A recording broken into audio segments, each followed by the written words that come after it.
Step 1. Pick up one ball. Throw it from side to side. Aim for smooth movements of both throw and catch. Practice until boredom. Step 2. Pick up two balls.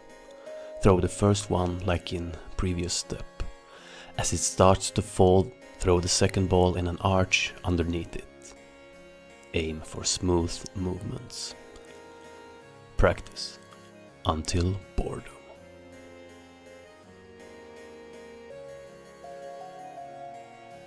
Step 3.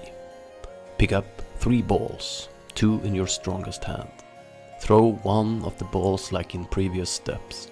As it starts to fall, throw the second ball in an arch underneath it. As the second ball falls, throw the third one underneath. Catch and stop. Practice until boredom. Step 4. Just continue by allowing more throws and catches. Practice in infinity.